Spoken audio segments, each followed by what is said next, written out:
The night watch begins. The recycling plant hummed its familiar evening song as Tobias Chen powered down the last processing unit. His reflection stared back at him from the darkened control screen, showing a man in his late 20s with perpetually tired eyes and grease stains on his work uniform. 12 hours of routing waste materials and repairing filtration systems had left his back aching and his mind numb. He grabbed his thermal jacket from the hook and stepped into the corridor, the automatic lights dimming behind him as he walked toward the exit. Colony Station Epsilon never truly slept, but the industrial quarter came close. At this hour, only the essential systems ran on skeleton crews, leaving the vast network of warehouses and processing facilities eerily quiet. Tobias preferred it this way. The solitude gave him space to think, to decompress from the constant noise and demands of his job. The night air hit him as he pushed through the heavy doors, cool and tinged with the metallic scent of the station's atmosphere processors. He had walked this route home for 8 months now, ever since transferring from the agricultural domes to the waste management sector. The path wound through 3 blocks of industrial buildings before reaching the residential transit hub. Nothing ever happened here. No crime, no excitement, just the steady rhythm of a working colony going about its business. At least, that had been true until 2 weeks ago. The appearance of Rynna. Tobias first noticed her on a Tuesday night. She had been standing beneath one of the cargo loading platforms, her silhouette barely visible in the shadows. What caught his attention were the faint traces of blue light that seemed to pulse along her skin, like veins filled with liquid starlight. He had frozen mid-step, his heart rate spiking with sudden wariness. The colony housed dozens of alien species, but most kept to their own districts. Seeing one in the industrial sector after hours was unusual. She had not approached him that first night, just watched as he hurried past. But the next evening, she was there again, this time closer to his path. And the night after that, she had fallen into step behind him, maintaining a distance of exactly 20 meters. Tobias had considered reporting it to station security, but what would he say? An alien woman is walking the same public route I use? It sounded paranoid even in his own head. By the end of the first week, she no longer stayed behind. She walked beside him, matching his pace with an athletic grace that suggested she could easily outrun him if she chose. Her appearance became clearer with each encounter. She stood nearly 6 feet tall, with a lithe build that spoke of both strength and agility. Her skin was a pale violet shade, covered in intricate bioluminescent patterns that shifted and pulsed with what he assumed were her emotions or perhaps her heartbeat. Her eyes were large and dark, with vertical pupils that reflected the station lights like polished obsidian. She wore practical clothing, fitted pants, and a sleeveless top that seemed designed for movement rather than fashion. The first words. Tonight marked the 14th night of their silent walks. Tobias had grown accustomed to her presence, even found it oddly comforting despite not understanding her motivations. As he exited the recycling plant, he spotted her immediately. She stood near the entrance, arms crossed, those luminescent patterns on her skin glowing a soft amber color. He walked toward her, deciding it was finally time to break the silence. Close up, he could see more details. Her hair was a deep indigo shade, cut short and practical. 3 small ridges ran along each of her cheekbones, giving her face an exotic, angular beauty. She smelled faintly of ozone and something sweet he could not identify. I think we should probably exchange names if we are going to keep doing this, Tobias said, attempting a casual tone despite his nervousness. I am Tobias. Tobias Chen. I work in waste management, which is probably obvious from the smell. She studied him for a long moment, her head tilting slightly to one side. When she spoke, her voice was surprisingly melodic, with an accent he could not place. I am called Rynna. Your smell does not bother me. Humans have a unique chemical signature. Yours is particularly distinct. I am not sure if that is a compliment or an observation, Tobias replied, falling into step beside her as they began their nightly walk. So, Rynna, are you going to tell me why you have been following me home every night for 2 weeks? I am not following you. I am escorting you. She kept her eyes forward, scanning the shadowed alcoves between buildings with the focus of a trained sentry. There is a difference. Escorting implies I asked for protection. I definitely did not do that. Tobias tried to keep his tone light, but curiosity gnawed at him. "Are you with station security? Some kind of new patrol program?" "I am not with security." Rynna's bioluminescent patterns flickered from amber to a deep red for just a moment before returning to their previous color. "I act on my own authority." "Your own authority to do what, exactly?" Tobias pressed. They passed the old shipping depot, its windows dark and empty. "Look, I appreciate whatever this is, but I have been walking this route safely for months. I do not need a bodyguard." Rynna stopped abruptly, turning to face him with an intensity that made him take an involuntary step back. Her dark eyes seemed to look straight through him, and her patterns blazed with sudden crimson light. "You are wrong, Tobias Chen. You need protection more than you understand. There are those who watch you, who have marked you. I see them even if you do not." "Marked me for what?" Tobias felt a chill run down his spine that had nothing to do with the night air. "What are you talking about?" But Rynna had already turned away, resuming her walk toward the transit hub. Come? "We should not linger in open spaces. I will explain when we reach your residential block, but only if you promise to listen without panic." Tobias stood frozen for a moment, torn between demanding answers immediately and trusting this strange alien woman who had inserted herself into his life. The empty industrial sector suddenly felt less safe, the shadows deeper and more threatening. He hurried to catch up with Rynna, his mind racing with questions and the unsettling realization that his quiet, predictable life might be far more complicated than he had ever imagined. The confession in shadows. Tobias followed Rynna through the winding corridors of the industrial sector, his mind spinning with her cryptic warning. The rhythmic sound of their footsteps echoed off the metal walls, creating an unsettling percussion that matched his racing heartbeat. She moved with purpose, occasionally glancing over her shoulder to ensure he kept pace. Her bioluminescent patterns had settled into a steady blue glow, which he was beginning to interpret as her baseline calm state. They reached the transit hub sooner than usual. Rynna bypassed the main entrance, instead leading him to a maintenance alcove tucked between two support pillars. The space was barely large enough for both of them, forcing them into close proximity. This near, Tobias could see the intricate details of her markings, how they branched like rivers across her skin, pulsing with an internal rhythm that mesmerized him. 3 months ago, a human named Vincent Reeves disappeared from this station, Rynna began, her voice low and urgent. He worked in the agricultural domes, tending the hydroponic systems. 2 months ago, another human, Caroline Foster, vanished from the medical wing. She was a laboratory technician. Last month, David Okoye, a cargo handler in the docking bay, never returned home from his shift. Tobias felt his stomach tighten. "I heard about some missing persons reports, but station security said they likely transferred to other colonies. People leave all the time. That is what they want everyone to believe." Rynna's eyes flashed with something between anger and fear. "But I have seen the truth. There is a syndicate operating in the shadows of this station, trafficking in human genetic material. Your species possesses certain biological markers that are highly valued in illegal medical markets across several systems. They take humans who will not be immediately missed, people who are isolated or transient. And you think I am a target?" Tobias tried to keep the tremor from his voice. "Why me specifically?" Rynna reached out tentatively, her fingers hovering near his arm before she seemed to think better of touching him. "You live alone. You have no family on this station. Your work schedule is predictable and you walk the same route every night through an area with minimal surveillance.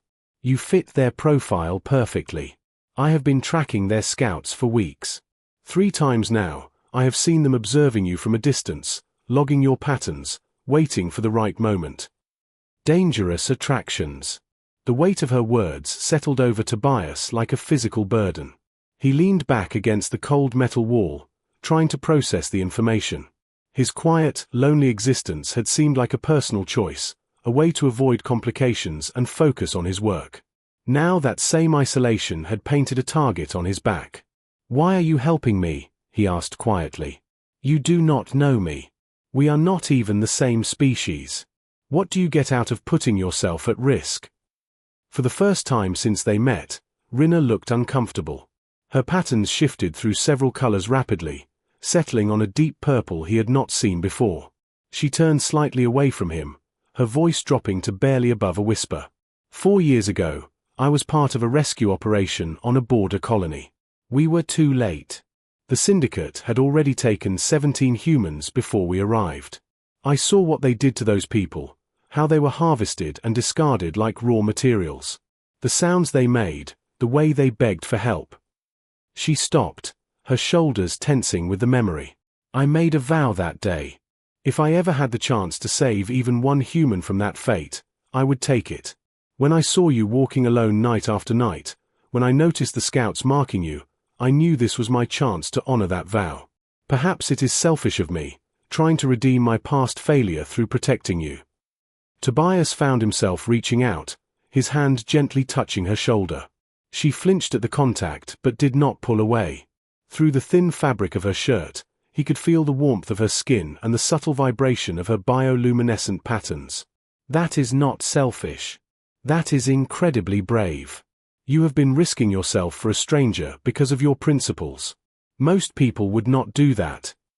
Rynna turned back to face him, and in the dim light of the alcove, he saw something vulnerable in her expression. Her large dark eyes held a mixture of emotions that transcended their different species. You are not a stranger anymore, Tobias Chen. I have walked beside you for 2 weeks now. I know you hum old Earth songs when you think no one is listening. I know you stop to reprogram the filtration sensors even when it is not your job because you cannot stand seeing systems run inefficiently. I know you save half your dinner rations to feed the maintenance cats that live in the ventilation shafts. You are a good person in a way that has become rare. The universe cannot afford to lose people like you to parasites and predators. The building connection. The intimacy of her words struck something deep in Tobias's chest. When had anyone last paid such close attention to him? When had anyone cared enough to notice the small details of his existence? He found himself studying her face with new appreciation, seeing past the alien features to the person beneath. The courage it must have taken to approach him that first night, to appoint herself his guardian without asking for permission or recognition. I need to know what we are dealing with, Tobias said, his engineer's mind already working through the problem. How many are in this syndicate? What is their operational structure? Where do they take their victims? Rynna turned back to face him, and in the dim light of the alcove, he saw something vulnerable in her expression. Her large dark eyes held a mixture of emotions that transcended their different species. You are not a stranger anymore, Tobias Chen. I have walked beside you for 2 weeks now. I know you hum old Earth songs when you think no one is listening. I know you stop to reprogram the filtration sensors even when it is not your job because you cannot stand seeing systems run inefficiently. I know you save half your dinner rations to feed the maintenance cats that live in the ventilation shafts. You are a good person in a way that has become rare. The universe cannot afford to lose people like you to parasites and predators. The building connection. The intimacy of her words struck something deep in Tobias's chest. When had anyone last paid such close attention to him?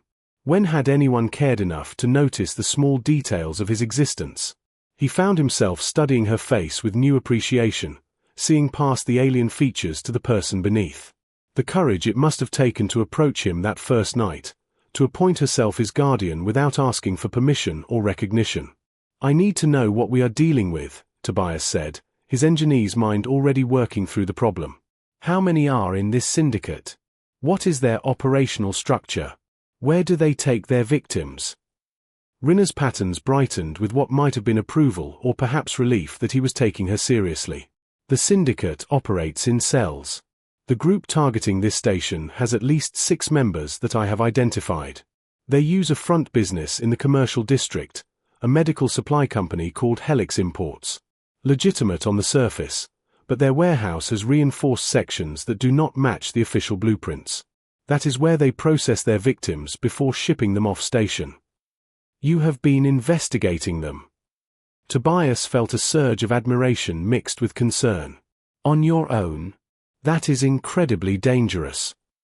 I am trained for dangerous situations. Rynna allowed herself a small smile, the first he had seen from her.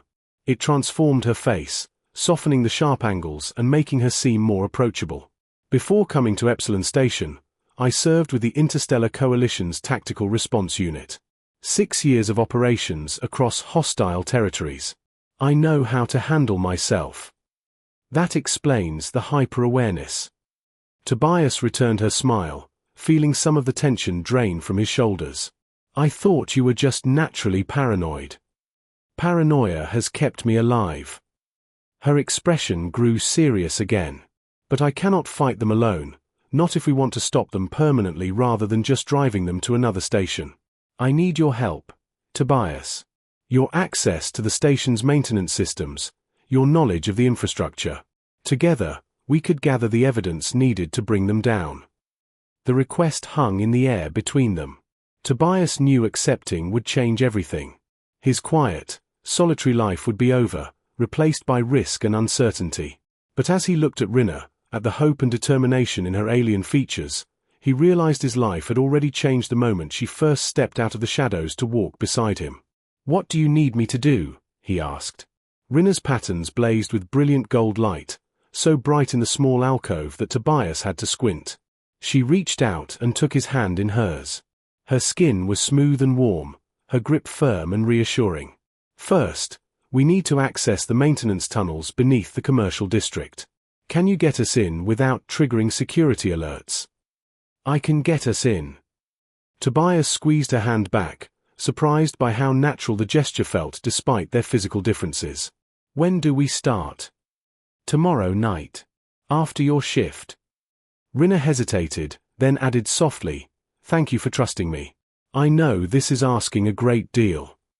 You have been protecting me for 2 weeks without asking for anything in return.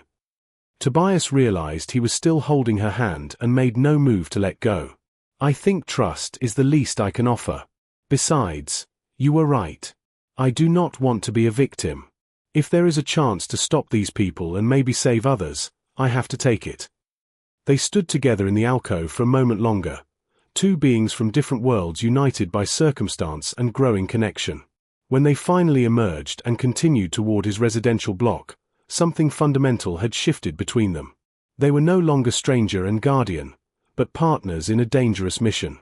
And beneath that partnership, Tobias could feel something else growing, something warm and unexpected that had nothing to do with survival and everything to do with the way Rynna's patterns glowed brighter when she looked at him into the depths. The maintenance tunnels beneath Epsilon Station were a world unto themselves, a labyrinth of pipes, conduits, and forgotten infrastructure that predated the current colony by decades.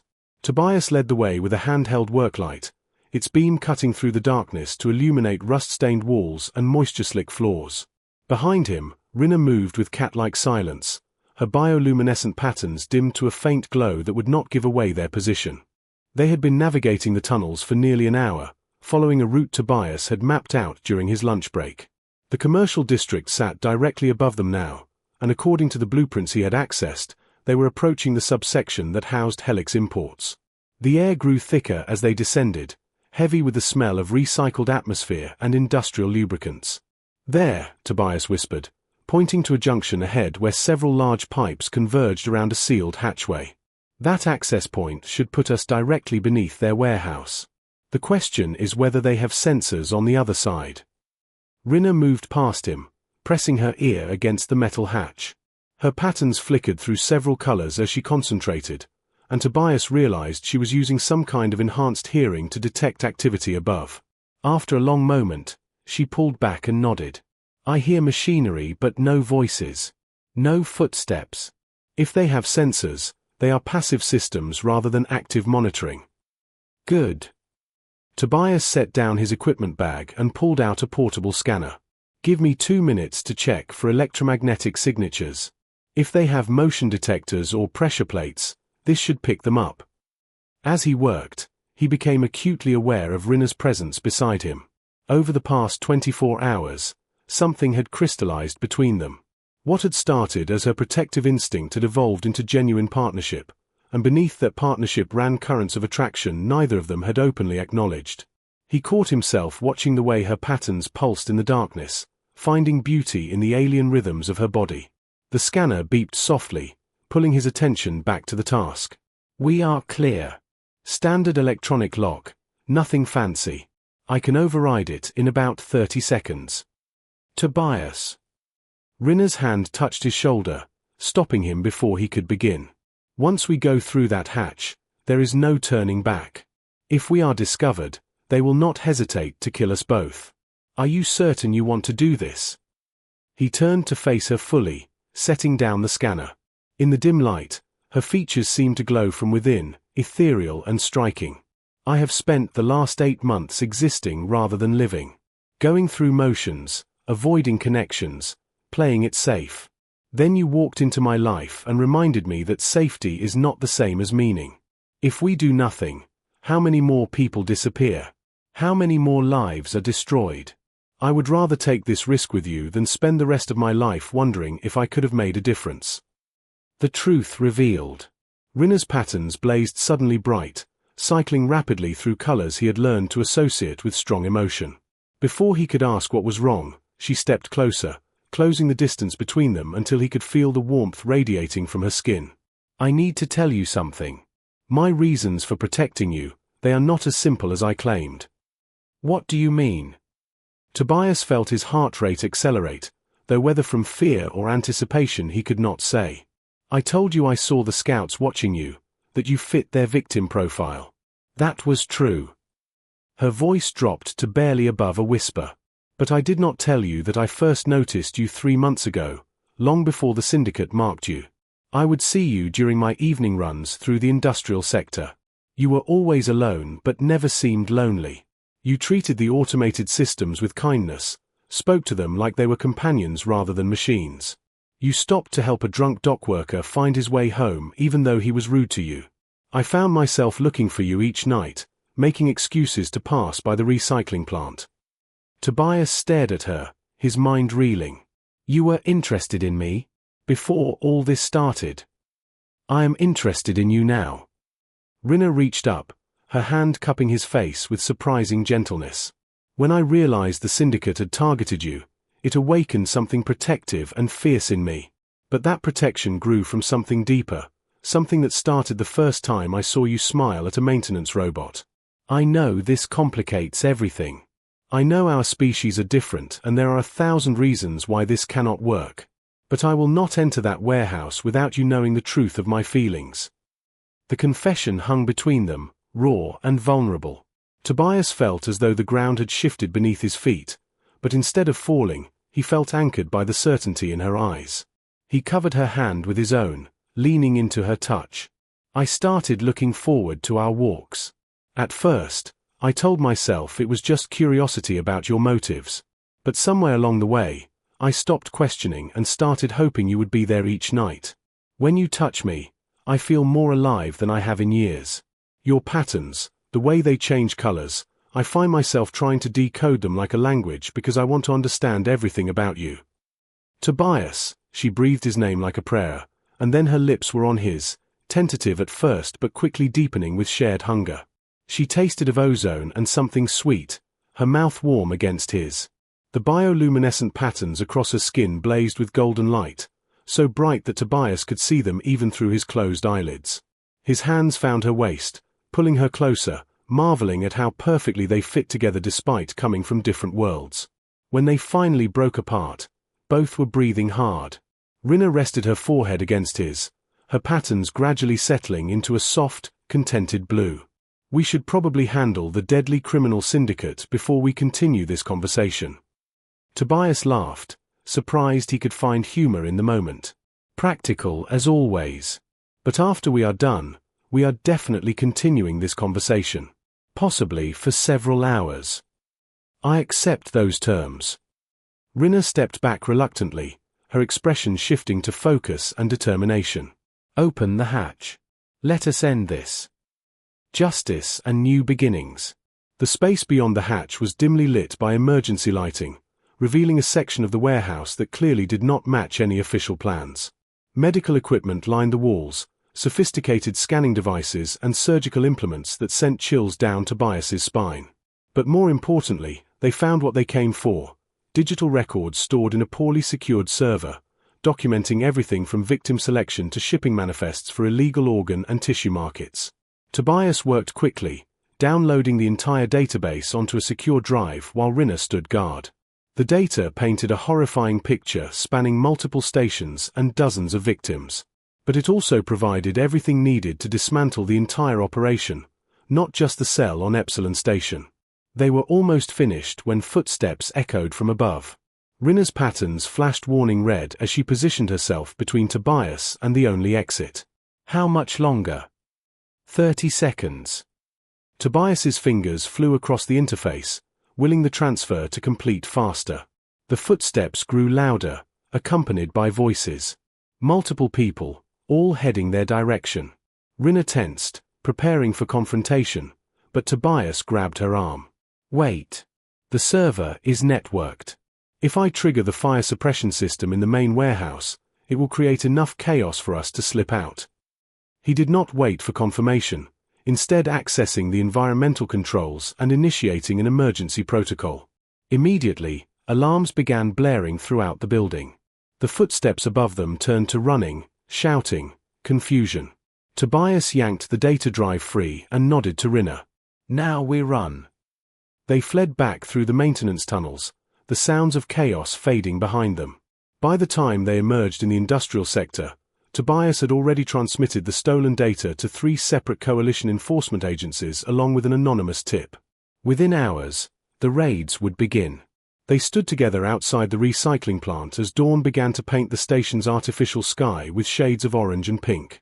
Tobias was exhausted, his hands still trembling with residual adrenaline, but he had never felt more alive. We did it, he said, almost unable to believe their success. We actually did it. You did it. Rynna corrected gently. Your knowledge, your skills, your courage. I may have been your guardian, but tonight you were my hero. Tobias turned to her, seeing past the warrior and protector to the woman beneath. So what happens now? Do you move on to the next person who needs saving? I was hoping I might stay. Her patterns cycled through uncertain colors, revealing her vulnerability. If you would have me. I find myself unwilling to let you walk home alone anymore, though now it has nothing to do with danger and everything to do with wanting to be near you. He pulled her close, kissing her with all the emotion of the long night behind them and the uncertain future ahead. When they broke apart, he smiled. I think I can arrange that. Though you should know, my apartment is small and probably not designed with your species' comfort requirements in mind. I am adaptable. Rynna's laughter was like music, her patterns dancing with joy. Besides, I have spent 2 weeks studying your routines. I know exactly what I am getting into. As they walked toward the transit hub together, not as guardian and protected but as partners and lovers, Tobias realized his lonely existence had transformed into something infinitely richer. The universe was vast and often dangerous, but it was also full of unexpected connections and possibilities. Sometimes salvation came not from avoiding risk but from embracing the chances that terrified you most. Rynna's hand found his, their fingers intertwining naturally. Her bioluminescent patterns glowed with steady, peaceful blue, and Tobias knew with absolute certainty that whatever challenges lay ahead, they would face them together. His guardian had become his partner, his love, his future, and for the first time in years, he was not just surviving but truly living.